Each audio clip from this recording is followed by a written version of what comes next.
Assim? Tá. É, ó, entendeu? Não tá. De novo, Eu tenho uma dificuldade motora que eu. Aqui. Peraí, vamos Tá lá. torto, Peraí, Chico. aí, Tá ó. Gente, eu não tô enxergando. Vem pra cá. É. Eu tô querendo ver vocês aí, ó. Tá. Eu tô sem óculos. A cara da cabecinha pra lá. Aí, Sua cabecinha, cara. ó. Cadê sua cabecinha? É? Aí, Aqui, tô. olha lá. E eu, tô aparecendo? Olha lá, agora fechou uma estrelinha. Ah, fechou, É vai. nóis. Vai. Gente, como é que é a frase que eu esqueci?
Encontrar na diversidade a essência e a alma do povo brasileiro. Fazer da aproximação entre as diferentes manifestações sociais e culturais. O ingrediente para fortalecer o diálogo. Entre os mais variados segmentos da sociedade. Mostrando as riquezas e belezas ainda não disseminadas. Feira Nacional da Diversidade 2014.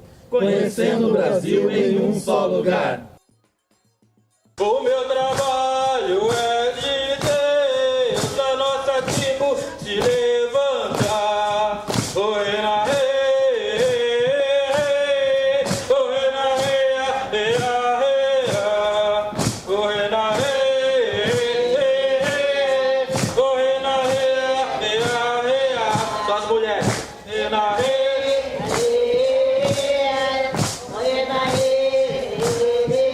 Os homens.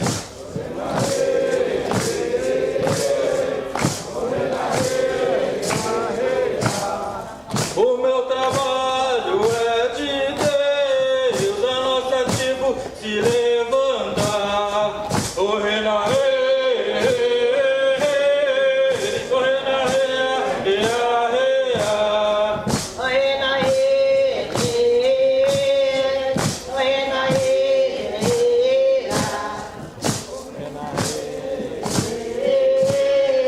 o rei na rei, o rei na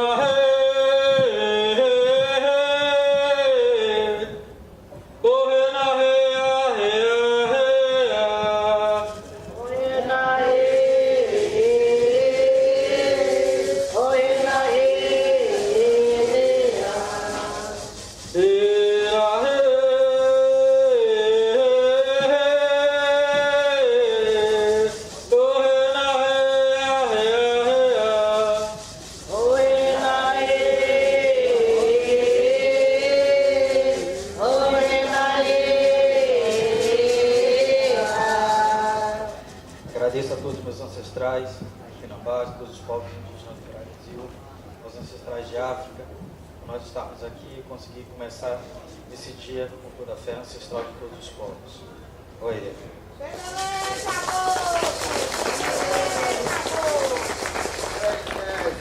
Eu queria, nós somos a terra, e eu queria agradecer e saudar o povo dessa terra na presença do Teotônio e do Bico, meus queridos irmãos potiguares.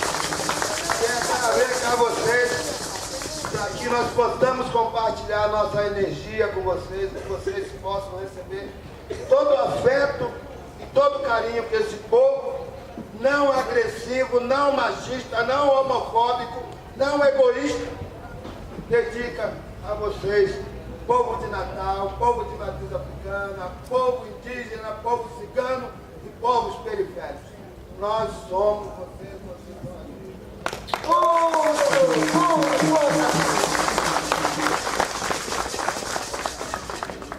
Olha, é um momento lindo. Estou emocionado. Obrigado a vocês todos. Obrigado aos povos africanos. Obrigado aos povos indígenas. Sou potiguar, sou de Natal. Os potiguaras sofreram quase todos dizimados, quase todos. Mas ainda existe semente indígena nessa minha terra. Os potiguaras saíram daqui para Paraíba, estão lá. Mas além dos potiguaras, tem outros indígenas aqui.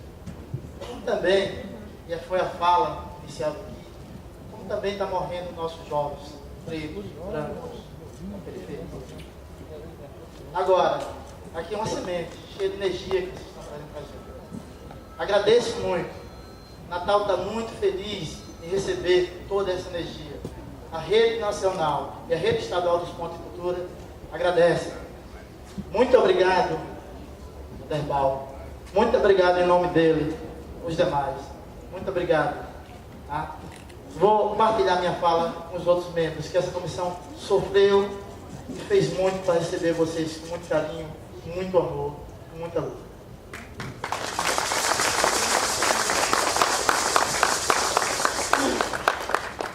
Metade de mim é índia e a outra metade é negra. E eu sou muito feliz por isso.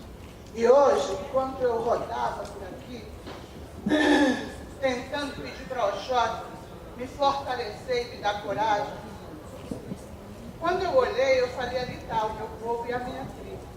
Porque assim como eu, como nós, também são invisíveis.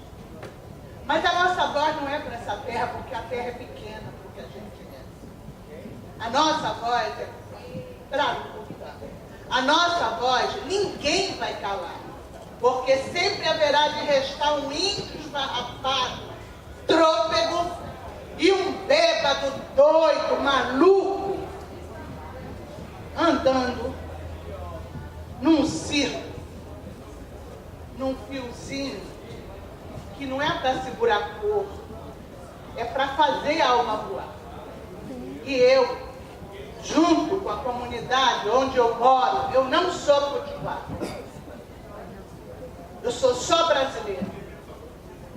Mas aonde eu moro, toda semana mata um jovem negro e pobre.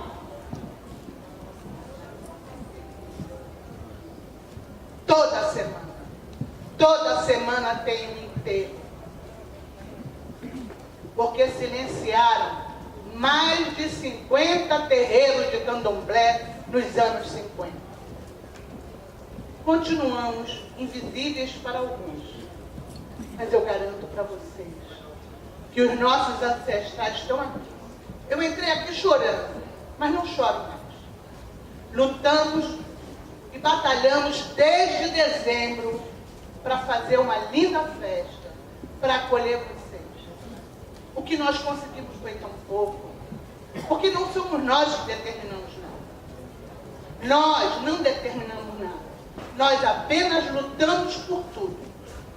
E aí, amanhã, vocês receberão o jaraguá, que é a carcaça de um cavalo morto, que é um brincante secundário do boi. Mas é o cara que risca no céu as brincadeiras e as verdades. É o cara que está na mente dos velhos e das crianças. E para eles, e para os velhos, e para as crianças, é que eu estou nessa luta. Que vou viver nela enquanto eu estiver podendo fazer alguma coisa. Até que tudo se cesse. Até que tudo se acalme. E até que um dia as pessoas compreendam que Deus é negro, é branco, é amarelo, é índio, é macho, é fêmea. Deus é uma uma energia só para todos nós. Muito obrigada. Deus abençoe.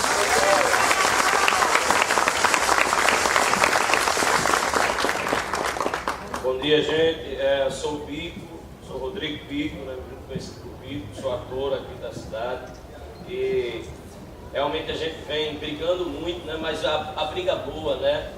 Para sempre alertar, sempre colocar em questão o que está acontecendo aqui na cidade de Natal durante esses dias. Né? Tem um dramaturgo alemão chamado Brecht que fala que devemos colocar em cena toda a desordem do mundo de modo a tentar entendê-la e modificá-la. Né? Eu acho que o que a gente faz aqui na Teia, é importante que as pessoas entendam que a Teia não é uma mostra artística, né?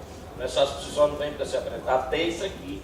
Esse é o principal momento da Teia, esses debates dos fóruns, né, que aconteceram nos 2 dias passados, que está acontecendo hoje, que vai acontecer até sábado, né, e toda a Teia, né, que vamos fortalecer, reconectar aí, ponto a ponto, né, dessa diversidade cultural brasileira. Então, a gente fica sempre alertando para que a gente entenda, né, esse processo que a gente está vivendo. Eu acho que o movimento da cultura negra tem muito a ensinar para todo o Brasil, para todos os movimentos, né? Assim, a Deval, que eu acompanho de perto, é um aguerrido, militante, né? E eu um dia disse para minha amiga, a galera vai atrás e peita mesmo, porque se não for assim, as coisas não caminham, né? Então, a gente tem aí um momento importante. Eu acho que os indígenas aprendem muito com o movimento negro, né? Essa força, eu acho que a gente tem que se fortalecer mesmo. E todos os movimentos artísticos, culturais do nosso Brasil tem que aprender essa força e esse poder aguerrido aí desse movimento. E eu acho que fica esse recado, que eu acho que a gente vai ter um momento maravilhoso aqui. E Natal recebe de braços abertos, com certeza, todo esse momento aqui. E vamos debater, vamos brincar, vamos fazer cultura, vamos fazer arte. E vamos emanar todas as nossas energias aí. Tá bom, galera? Sejam bem-vindos e bem-vindas. Valeu! Eu gostaria de conversar com Silvani e Júnior.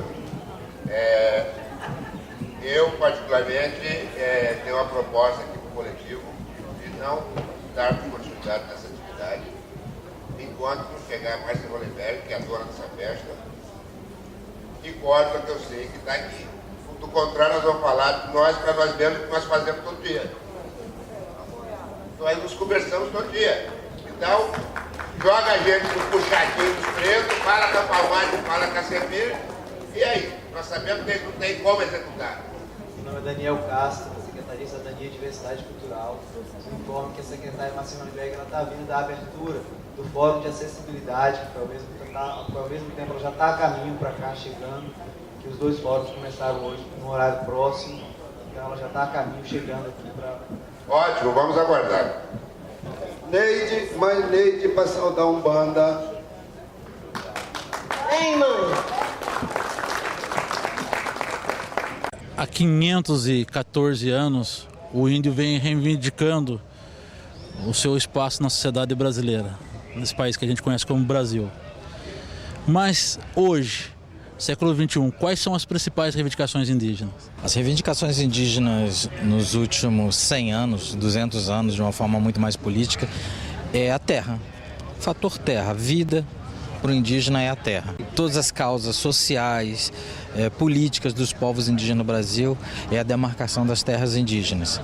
E esse processo das terras, por não conseguir, via meios de governo, de uma forma muito mais coerente, de responsabilidade política, de uma política de governo, acaba tendo que os indígenas procurar outros meios, desde ocupações de territórios até simplesmente procurar outras formas, que é acesso à educação diferenciada. Por esses meios, nós temos indígenas com um alto nível de qualificação para bater de frente com as políticas de governo, que até então é uma política também posta. É que nem foi todo o processo da invasão do Brasil, né? Nós indígenas presentes aqui no Brasil, nós passamos por um processo da invasão até os dias atuais. Os nossos ancestrais, de alguma forma, lutaram muito para nós estar aqui. Então, assim, a nossa solução foi simplesmente entender o jogo dos não indígenas. senão a gente não conseguiria estar aqui. Então a maior proposta é a demarcação das terras indígenas, algo que o presente governo, né, nos últimos governos, ele não conseguiu fazer nada. Todos os outros governos fizeram alguma coisinha. Aqui nem coisinha foi feita no último governo, no governo Dilma. Com tantas etnias diferentes, de norte a sul do Brasil, consegue criar um consenso e num grupo de trabalho como o Eixo da Teia 2014 sair uma pauta comum? Tem que existir, se não haver consenso entre os povos indígenas no Brasil, que são mais de 300 povos, nós entraríamos em extinção.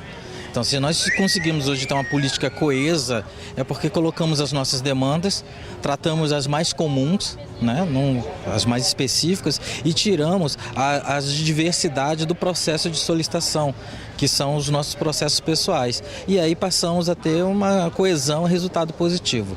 Das 24 que foram estabelecidas ontem, nós conseguimos tirar 4.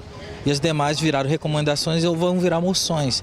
São as mais específicas, para setores específicos, a qual não contempla todos os indígenas. Então a gente tem que ter uma forma de política, só que utilizamos uma coisa chamada tempo indígena, que é o tempo mais demorado, é um diálogo onde todos falam sem tempo, botam suas angústias para fora, não só falando dos pontos de cultura, não só falando de cultura, mas falando da vida indígena. E a partir daí tira todas essas projeções, essas propostas. E dá para ser coeso a partir do momento que a nossa luta comum é estar vivo, manter nossa cultura, manter as culturas e propagar isso para as próximas gerações. As 4 demandas principais, você pode pontuar para a gente? As principais é desburocratizar os pontos de culturas indígenas e não indígenas, levar uma outra dinâmica, né? Tratar de outra forma, perdoar a dívida dos pontos de culturas indígenas, e esse perdão dessa dívida seria trocado por ações e resultados, seria o próprio trabalho dos pontos de cultura prestando serviço para a comunidade aonde ela está contemplada. Então seria perdoada essa dívida, e assim ela sairia do negativo e voltaria a poder estar junto do processo dos editais, não ficar estagnado. Muitos pontos de culturas indígenas hoje estão parados por causa dessa questão de não conseguir fazer a prestação de contas. O outro é a questão da universidade indígena, que é uma proposta a qual todos nós queremos, já está sendo construída a proposta já no Rio Grande do Sul e vai virar protocolo de referência para outras universidades indígenas em todo o país. Todos os estados brasileiros terão universidades indígenas. Apesar do MINC e outros grupos estarem... do MINC, perdão, não. O MEC está fazendo um GT que vem falar dos pontos, as universidades indígenas, mas existe a outra linha que é diretamente as populações indígenas que estão construindo já os projetos de universidade indígena com alto nível de proposta, alto nível de projeto. Não é simplesmente nós queremos ter a universidade. Não, está apresentando a proposta desde construção da estrutura educacional, de como vai criar as demandas de manutenção, de como vai ser as cadeiras, onde vai ser o campus, isso está sendo, como vai ser a gestão, tudo isso está sendo construído. E a quarta e última é a abertura de espaços dentro do Ministério da Educação para construir conteúdos junto com o MINC e a rede e as redes públicas de televisão, que todo o nosso conteúdo está sendo produzido, mas não está tendo um lugar para ser vinculado. Até as propostas, você tem a Ancine, que cria várias burocracias para você conseguir um selo. É muito caro, né? Então querem também que essa liberação desse certificado seja gratuita para os povos indígenas, quilombolas, povos tradicionais que não têm meios de conseguir para levar até uma produtora que possa fazer isso. Então, e que abra esse espaço dentro dos canais de televisão pública do país e que esse conteúdo também vire material didático dentro do Ministério da Educação. O mesmo material ele circular nas duas pontas, que seja interministerial e venha contemplar os povos indígenas do Brasil e também regulamentar a lei 11.645/08 em cima dessa proposta. É uma proposta transversal, interministerial, a qual vai ser bom para todos os povos. Saudar minha Umbanda querida, minha Umbanda de Caboclo, minha Umbanda do Quilombo dos Palmares, de Zumbi dos Palmares. Salve todos os caboclos, salve os índios. Salve!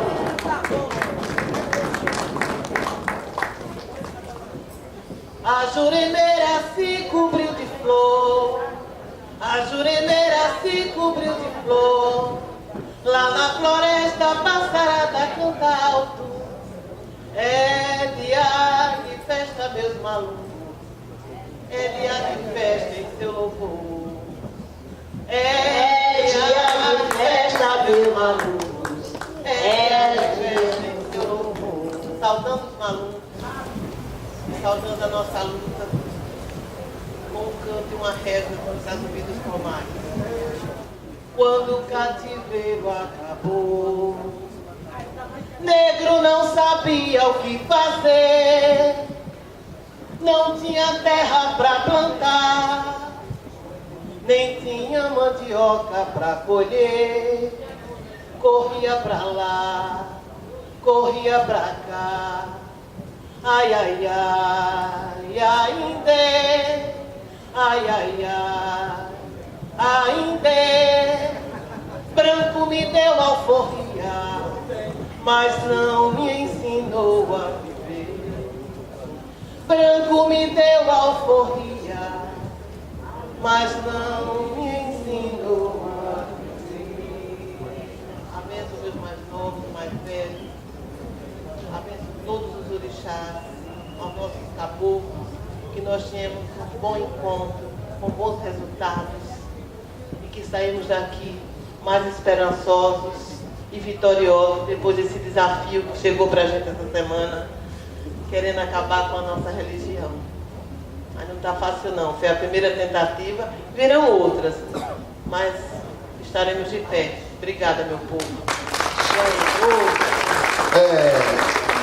Nós temos uma ação muito importante durante esses 3 dias, que é uma ação, né, de formação e de atenção, cuidado e afeto com a nossa juventude de terreiro. Então eu gostaria que a juventude do terreiro viesse aqui, né, e dissesse pra gente uma palavrinha, desse pra gente essa força. Eu sou o Bill, do Maranhão, e a gente está articulado aí já há bastante tempo, discutindo essa questão de juventude de terreiro, buscando políticas públicas para essa área, que é uma especificidade. A gente sabe que nossos jovens estão sendo exterminados, né? Nós estamos sendo exterminados. E, por exemplo, até o começo da Copa está previsto, isso é dado pela polícia, morrer 18 mil jovens pretos e 5 mil jovens brancos até o início da Copa. E a gente sabe que nas comunidades de terreiro, 10 terreiros por dia no Brasil está sendo invadido. E a juventude está puxando essa discussão já há bastante tempo, buscando e tentando fazer com que a gente permaneça vivo, através de discussões políticas, através de atos políticos que fiquem não somente no simbólico, que vá além da fala, que vá para a ação. E nossa missão é dar continuidade ao que os mais velhos já começaram, né? A gente não está fazendo algo novo, a gente sabe muito bem que a gente não está fazendo algo novo. E a gente chama também com a responsabilidade dos mais velhos, que a gente precisa de cola, a gente precisa de direção também. A gente precisa saber onde a gente está caminhando, e vocês que já estão nessa caminhada há bastante tempo, a gente tem muito que aprender, e a gente sabe que tem muita luta. A gente está travando uma guerra hoje, a gente tem que ter consciência disso, que a nossa estadia aqui não vai ser para passeio. A juventude sabe disso, que desde no último encontro que nós participamos no Brasil, a gente sabe da guerra que a gente teve para propor políticas públicas para o Ministério da Cultura, que infelizmente ainda está com modelos eurocêntricos, modelos brancos, que está nos oprimindo, que está nos matando também. A benção a todos os mais velhos, meus mais novos, meus irmãos. A benção a meu pai, Ogum, Xangô pelo dia.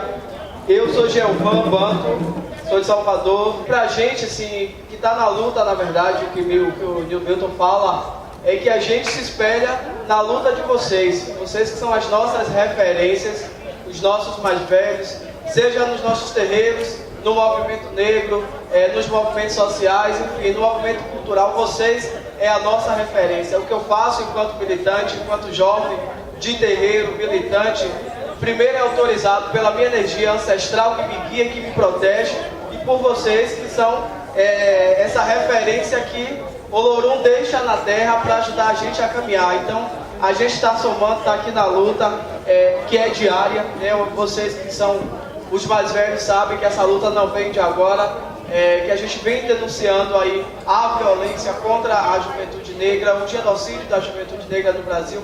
E isso é um fato muito sério, é algo que a gente não deve deixar despercebido, porque as nossas casas, os nossos terreiros, e a gente vive em terreiro e nossos terreiros são, em maioria, são localizados nas periferias, nas zonas segregadas das grandes cidades.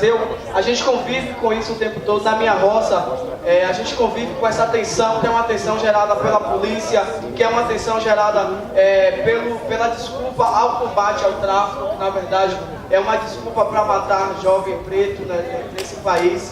E a gente não pode perder de vista as nossas casas como centro de proteção. A gente não é só terreiro, não é só casa de axé. A gente é território sagrado, é território que tem responsabilidade por manter a nossa juventude viva. E para além das políticas do governo, a gente, se não dialogar diretamente com esse segmento aqui, que são as matrizes africanas, que tem muito a dizer sobre essa questão, a gente não consegue avançar. Então a nossa luta diária é por manter a nossa juventude viva. Infelizmente a gente tem um dado horroroso que diz aí que um jovem negro morre, a cada 2 horas um jovem negro é assassinado no Brasil.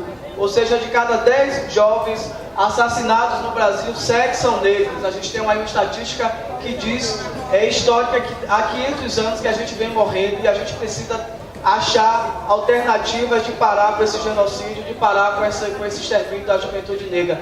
Pedir proteção a Exu, que cuide dos nossos caminhos, pedir a bênção e que a gente possa fortalecer cada vez mais a nossa juventude de axé.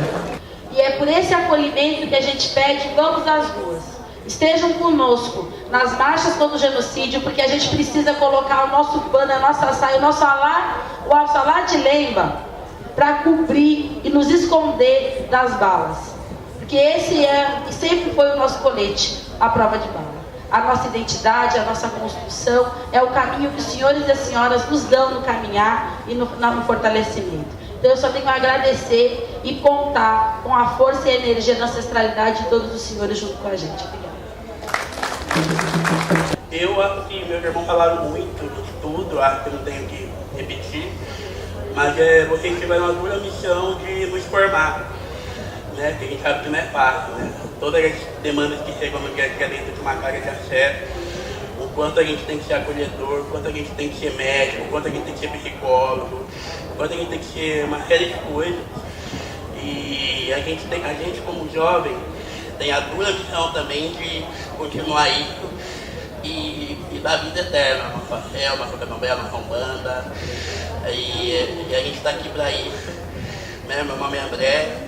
Estou fome de banho e estamos aí, eu quero contribuir, estou muito feliz de estar aqui com vocês. Meu nome é Damiana, sou de Pernambuco, não sou da Juventude de Terreiro, mas estou no GT de Juventude na Nacional, fui eleita ontem. E aí a proposta, né, já convidando o pessoal de terreiro, já para somar nessa força, para fortalecer a juventude. Eu sou uma representando muitos e que vou precisar a ajuda e a força desses muitos, né? Que é justamente pela juventude, a juventude negra exterminada, que a gente sabe historicamente, e é quebrar com essa situação, que é analfabetizada, sabe, que é excluída. E eu estou no conselho porque eu sou negra, eu estou na juventude porque eu sou negra, porque eu sou rural, porque eu sou mulher. Então, porque eu sou excluída, por isso que eu vou fazer falecer.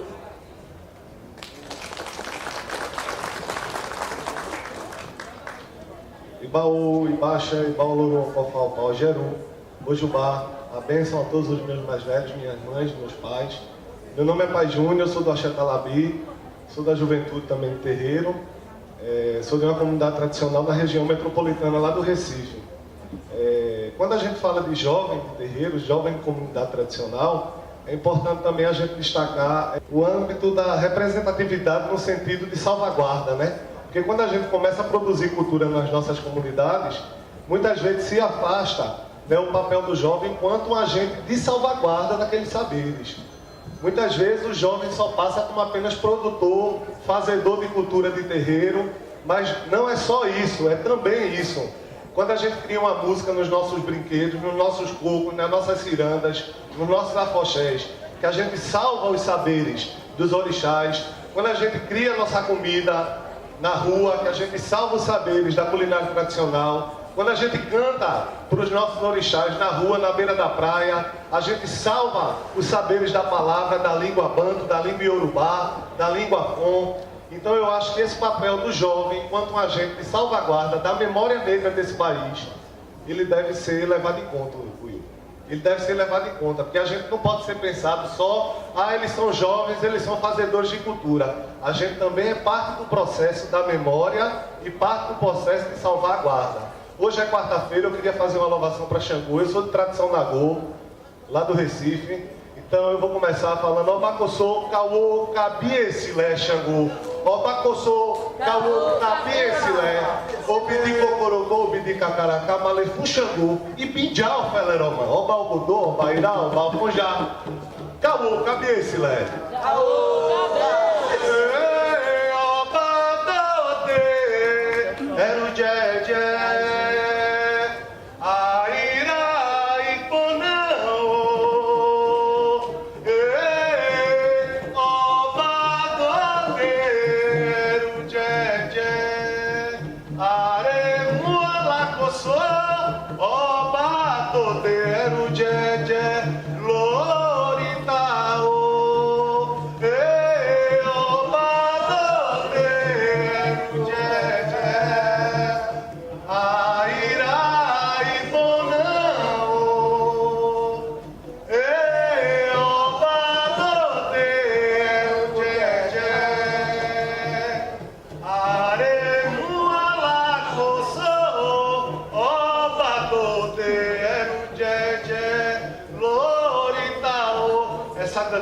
Diz que o rei chegou a Badodê, chegou Xangô, chegou a Iraí Bonã, Cauô, Cabiecilé. Airalenho, airalenho, alairalairá, airalenho, airalenho, airalenho, alairalairá, airalenho. Cauô, e chamou o rei, ele é o Senhor da Justiça. Ele passa no firmamento, Obacossô, Cabiecilé, Xangô. E que fique dito que os homofóbicos, que os intolerantes, que os racistas, que os adultistas não vão passar. Aê! E que a justiça de Xangô possa fazer valer essa cultura viva. Nicanor, essa mistura da cultura sulina está aqui representada. O que o Sul pode oferecer também para os demais estados brasileiros? O que o Sul está mostrando aqui na teia? O Paraná é uma extensão tradicional da cultura gaúcha e principalmente o sudoeste e o oeste do Paraná cultivam muito a cultura gaúcha. E nós hoje na Foz do Iguaçu temos um grande CTG, além de outros, mas o CTG Charrua, que praticamente são todos gaúchos, todos descendentes ou pessoas tradicionalistas que adaptaram a cultura gaúcha. Eu acho que o Rio Grande do Sul ele semeou passando por Santa Catarina, convivendo com uma cultura açoriana, com raízes açorianas e agora com raiz da miscigenação europeia, deu a mescla do gaúcho e a formação. E a itinerância do gaúcho que saiu migrando de um estado para outro, levando a cultura gaúcha, porque ela hoje é a cultura filantropicamente a maior do mundo, né? É universal, conhecido porque ela adere a todos os povos. E nós temos hoje em torno de quase 300 CTGs do Paraná e mais de 5.000 CTGs espalhados no Rio Grande do Sul, Santa Catarina e 4, 5 países do mundo onde adere a tradição gaúcha. Então, nossa formação, ela além fronteira, além pátria, é internacional. Então, essa é a nossa alegria de representar o CTG Charrua e representar nada mais do que a cultura rio-grandense. A gente observando de longe um gaúcho, a gente já consegue reconhecer pela sua indumentária, até pelo modo de falar, o jeito de ser. É diferente esse sentimento de pertencimento do gaúcho das demais culturas brasileiras, dos demais estados brasileiros? A diferença não é porque outras culturas também são fortes, só que nós temos um sentimento profundo pela cultura. O que nós atrai, o que nós preserva é o nosso sentimento pela indumentária e para aqueles heróis que demarcaram o Rio Grande e que foi a luta, a casco de cavalo, a lança, que nós desbravemos, tiremos o Rio Grande do Sul da garra dos orientais, da garra dos argentinos e também da oponência do próprio Império do Brasil.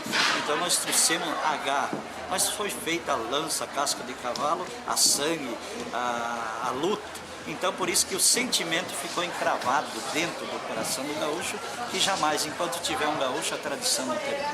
E precisamos fazer uma reflexão, que é a seguinte: a África é o berço da humanidade. O Brasil é o segundo país mais negroide fora de África.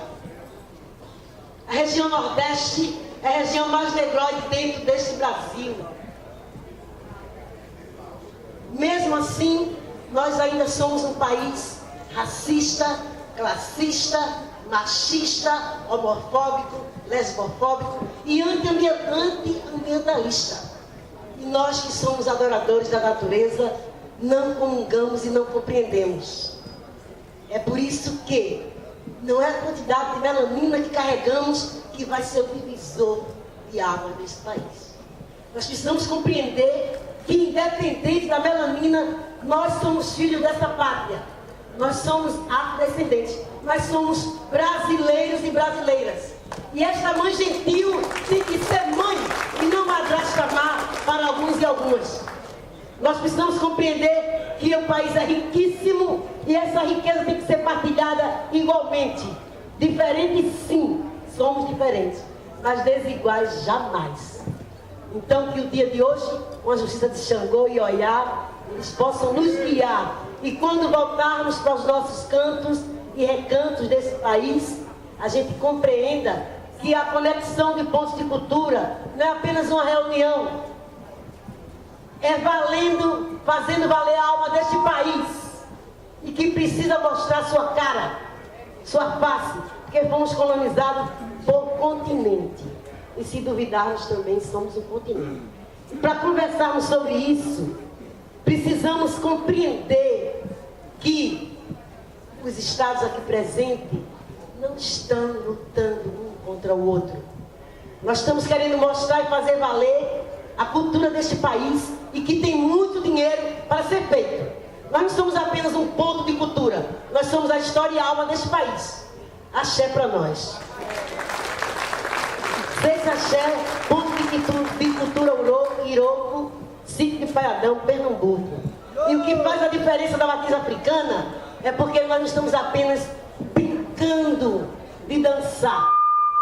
Nós vivemos essa cultura. E essa cultura, ela não pode deixar passar, porque nós não somos apenas um monte de carnes e ossos andantes. Nós temos uma essência divina. E essa essência divina, ela transcende a forma humana. Porque para nós o sagrado está no nosso entorno. E é isso que nós temos que fazer valer para as nossas crianças, para os nossos jovens e para os nossos idosos que estão aí largados. O país é rico, tem dinheiro e esse dinheiro tem que ser partilhado igualmente. E vamos começar essa mesa dizendo o que é que nós viemos fazer aqui. E o axé que cada um e cada uma carrega nos guie hoje, agora e sempre. Para conversarmos sobre isso, vamos fazer essa mesa política, né? Aí nós vamos dizer como é mesmo essa história, como é mesmo, é que nós estamos dizendo para a gente.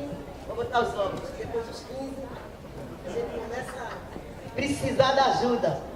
Então, para conversarmos, não é uma mesa, não, é uma roda, porque é na roda onde tudo acontece.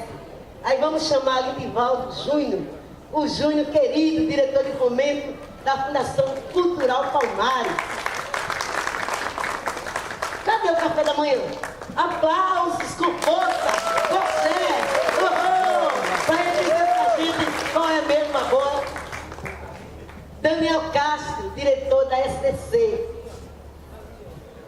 E Pedro Vasconcelos, não é isso? Gente, os aplausos aqui movem. O nosso querido irmão, amigo, pai Aderbal, a Shogun, representante do GT Estativa Africana.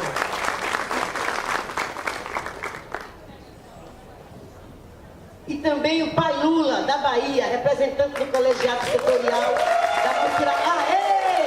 Agora que firmeza! Dá-lhe, pai! É Lula lá! Lá e cá! E aí é o seguinte, como essa mesa está muito masculina, né?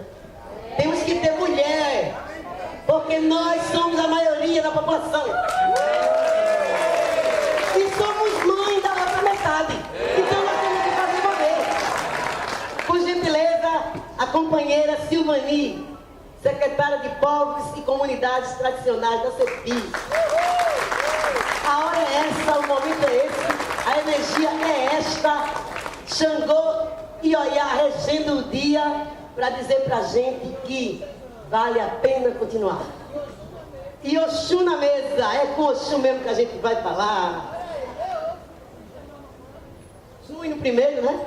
Pela ordem do Orixá Ogum, outro rei, abre esse caminho, meu pai. Quero pedir aqui a bênção aos meus irmãos e irmãs, ao meu povo do terreiro, do candomblé, da Umbanda. Também quero pedir licença ao povo da minha terra, do meu Recife, da minha cidade, da minha nação, o povo da casa, da rama do Tatamã do Oxóssi, de onde eu venho, para falar aqui nessa abertura. Dizer que eu estou aqui em nome da Fundação Cultural Palmares, que é uma instituição com 25 anos e uma tarefa enorme de conduzir a política para a promoção da cultura afro-brasileira.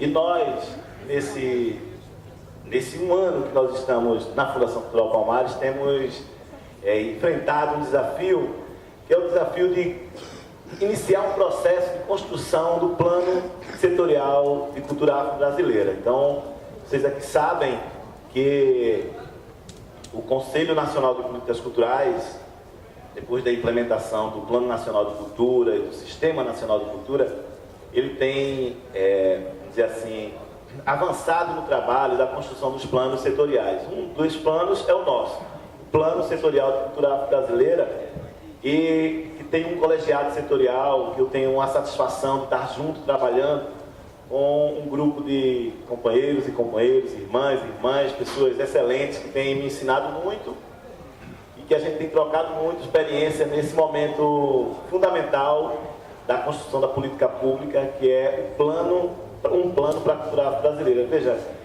se existe a Fundação Palmares há 25 anos, se há 10 anos, 12 ou 14 anos, nós estamos no processo de discussão de inclusão das comunidades de matriz africana, se existe titulação das comunidades quilombolas há tanto tempo, por que agora a gente está falando de política pública para a cultura afro-brasileira? É que apesar de existirem algumas ações, alguns projetos e algumas instituições e alguns planos já andando, a política para a cultura afro-brasileira ainda não está consolidada.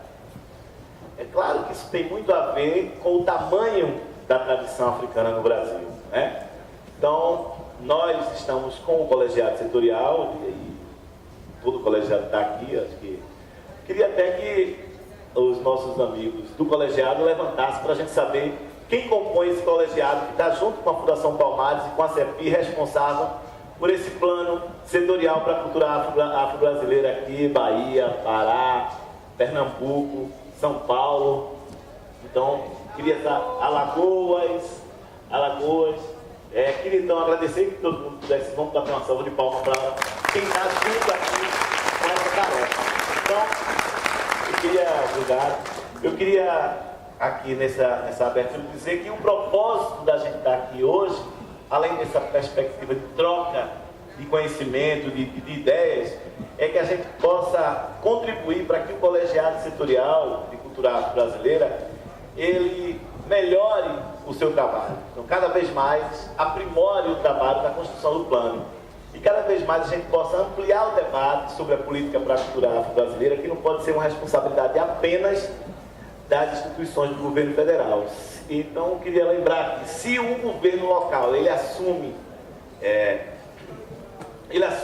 o Sistema Nacional de Cultura, automaticamente ele está assumindo os planos setoriais.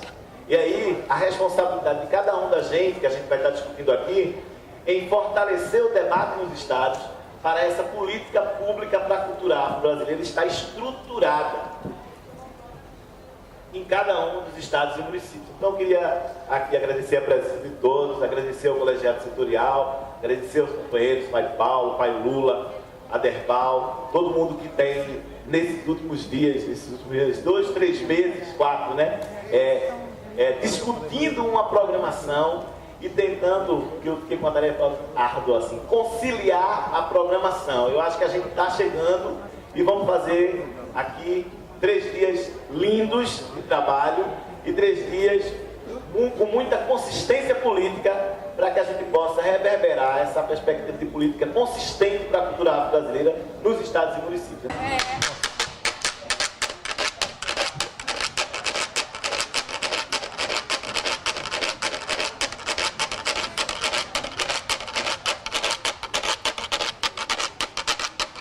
Ontem nós acompanhamos a sua apresentação aqui na Teia. A gente viu a sua versatilidade com as palavras e a preocupação em expressar nessas palavras a diversidade cultural. O hip hop ele abriga isso mesmo, ele é segmentado e ainda tem aquele olhar marginalizado sobre ele. A gente tenta interagir, que tentar não é fazer nada. Na verdade, a gente vai na base mesmo, fazer a interatividade com as outras culturas, né? Não ficamos no gueto, fomos para fora e fizemos essa interação virar de fato. O hip hop já vem resgatado de vários ritmos, de vários estilos musicais e faz isso na base de fato, né? Sagaz, qual é a importância de ter os pontos de cultura e as outras entidades que aqui estão representadas também servindo como apoio para esse segmento musical? Os pontos ele serve como se fosse um respiro, né? Um oxigênio, um combustível para manter as ações de cada movimento, né? O hip hop, ou seja ele qual for, de base, lá no fundão mesmo, ele atende já às necessidades daquela comunidade que tá fazendo com os próprios recursos.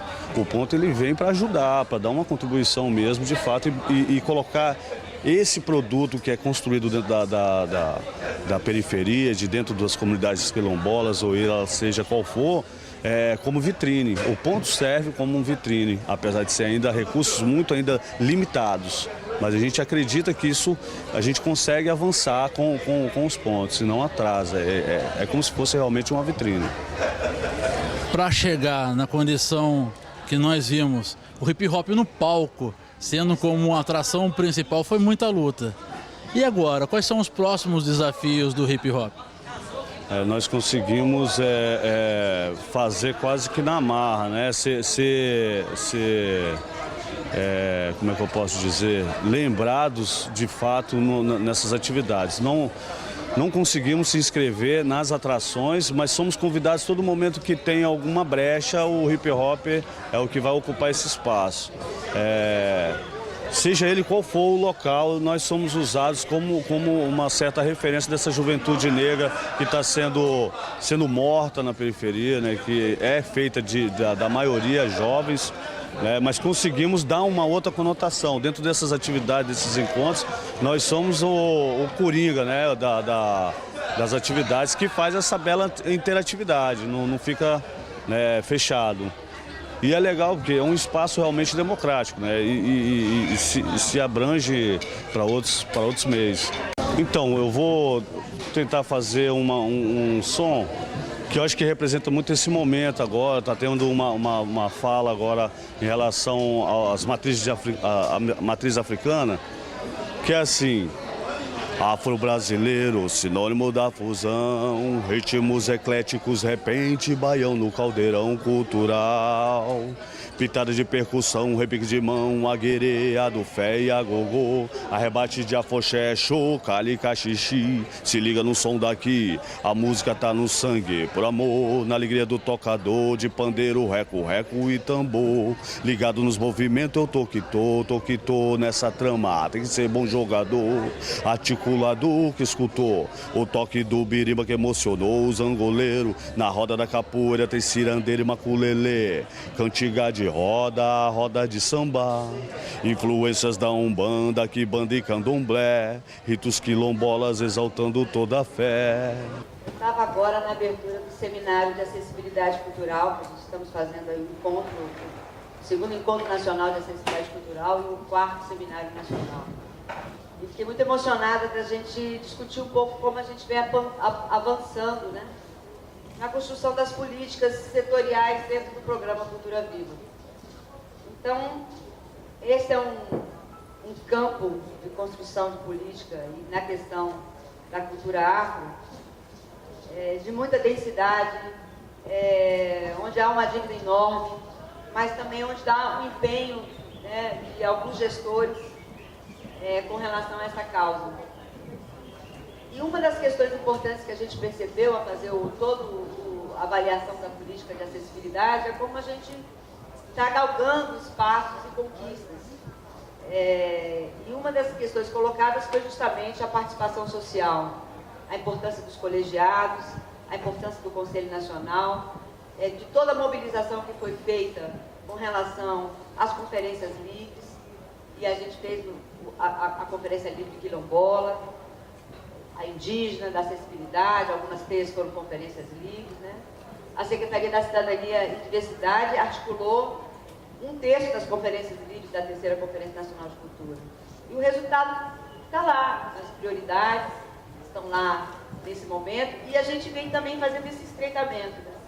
Presentes lá, estavam lá 2 conselheiros, um conselho da pessoa com deficiência, uma da criança e juventude, quer dizer, trouxemos também outras instâncias de representação, de políticas setoriais que interessam a causa da diversidade, para estarem aqui com a gente, outros ministérios. Então é uma construção coletiva. A Fundação Cultural Palmares e a CEPI são as instituições que lideram esse processo do ponto de vista das responsabilidades regimentais. A Secretaria de Cidadania abraça esse universo como um todo, da diversidade, e estamos aqui para mostrar resultados, mostrar uma teia que traz todo o sistema MIC, parceiros, universidades, mostrar uma teia onde não há só os pontos de cultura, há também as redes da diversidade e a necessidade de que o conjunto desses beneficiários sejam articulados como parceiros e como alvo dessa política. O que estamos construindo aqui é a Política Nacional de Base Comunitária da Cultura. Isso não é pouca coisa, isso é um desafio enorme. O Sistema Nacional de Cultura tem que alinhar responsabilidades da União, do Estado, do município e também estruturar os momentos de diálogo e avaliação do controle social, da participação social. Há uma devolutiva sobre informação que a gente tem que ter melhor, como é que as coisas estão acontecendo, comunicação. Então a gente reporta, reitera, né? A gente quer fazer um momento aqui não só de debate, mas um momento também de indicar o que estamos fazendo. A revisão do plano, a revisão do Plano Nacional de Cultura também exige desse coletivo uma ampla participação. O colegiado, representação afro dentro do Conselho Nacional, puxou a discussão das cadeiras da cidadania dentro do Conselho, e a Secretaria de Cidadania abraça essa causa. Eu queria aqui parabenizar aos membros do Conselho que colocaram essa questão para ampliar a participação da matriz africana, e não somente da matriz africana, da matriz da diversidade, no âmbito das instâncias de participação do Sistema Nacional de Cultura. E, ao mesmo tempo, com parceria da Fundação, com essas parcerias de como a gente faz materializar orçamento, né, trazer à tona o lançamento do edital focado nos pontos culturais brasileiros, que já está na jurídica e que estamos aí para lançar agora no mês de junho, né, envolvendo recursos e envolvendo uma devolutiva de um pleito que é deste coletivo e que a gente busca agora cumprir e materializar. Mas mais importante ainda do que ter um edital específico é construir essa política com essa matriz dada lá desde a parceria com o Estado e com o município. E é isso que estamos fazendo agora. Os novos convênios se espelham numa portaria que dita no primeiro item que os povos e comunidades tradicionais é a prioridade do programa. Os editais têm que refletir isso. Tem que ter critérios de seleção que possam pontuar aqueles que mais necessitam. Temos que ter um processo de desburocratização, de simplificação de acesso aos direitos culturais. Os quilombos, os povos terreiro, como trabalhar nesse esquema da internet, no esquema da exclusão, no esquema de que é difícil, da burocracia. Como é que a gente faz um processo de inclusão na busca ativa, nas expedições, na visita aos locais e, principalmente, reconhecer aqueles que também não têm uma personalidade jurídica constituída. Porque se queremos incluir, como é que a gente vai criar a sociedade civil com quem tem personalidade jurídica e quem não tem? Então a gente tem que ampliar a possibilidade de acesso a essa política e esse é o nosso compromisso. Eu acho que a teia nacional é uma teia que reflete este momento de construção coletiva, de buscar o compromisso da CEFIC, da SAB, da SEC, da SPC, da SAI, de todo o sistema mínimo, FUNARTE, enfim, Palmares não, porque vocês já estão muito dentro. Mas, enfim, da gente poder se articular também como sistema, que essa pauta, essa matriz da diversidade esteja no conjunto. Então, os editais específicos acontecem, mas a gente quer um pouco mais, quer uma política integrada e mais articulada. Então, eu queria aqui parabenizar a sociedade civil presente, representada, que participa e que insiste no sentido de participar desse diálogo, de bater na porta, de avançar e sedimentar o chão das conquistas dos direitos. Eu acho que temos muito a fazer, mas estamos juntos e é importante que a gente consolide na teia propostas concretas, atitudes no sentido de avançarmos no diálogo, mas avançarmos também no orçamento, na execução dessas políticas e principalmente desenvolver a capacidade de avaliar a efetividade dessas políticas, de dar visibilidade aos resultados, ao impacto que um ponto de cultura tem dentro de um quilombo, que um ponto de cultura pode ter dentro de uma comunidade indígena e de como é que a gente consegue qualificar esse processo, institucionalizar para que ele não tenha retrocessos, porque institucionalizar não é engessar, é avançar legalmente no que nos pode garantir depois o direito de defesa. Existe um espaço conquistado, esse espaço é nosso. Existe uma rubrica conquistada, como foi agora a rubrica da acessibilidade. Todo convênio do Programa Cultura Viva tem no mínimo 1% do recurso global para acessibilidade. Isso é uma conquista, isso tem que ser institucionalizado, tem que subir essa rubrica. Reivindicar o processo de implementação do plano de cultura com relação ao orçamento. Como é que a gente prospecta isso no tempo?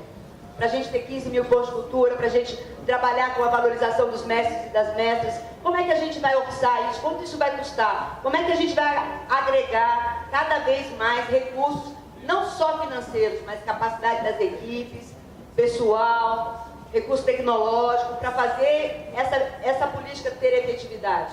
Porque também não adianta a gente ser pequenininho e oprimido para dar conta desse universo que é grande e que nos une e que é um universo precioso, que é o universo da nossa diversidade cultural. O campo da cultura é um campo muito precioso, porque ele agrega os espíritos, ele agrega a sabedoria, ele trabalha com um nível simbólico de alteridade. A gente pode fortalecer esse componente no conjunto da política pública. Algumas políticas setoriais começam a ter sensibilidade, mesmo não sendo políticas sociais. O Ministério da Reforma Agrária, o INCRA, na nossa parceria, falando da importância dos pontos de cultura dentro dos assentamentos. Como é que a gente trabalha com esse componente da cultura, fortalecendo esse direito no conjunto das políticas que são devidas, que são públicas?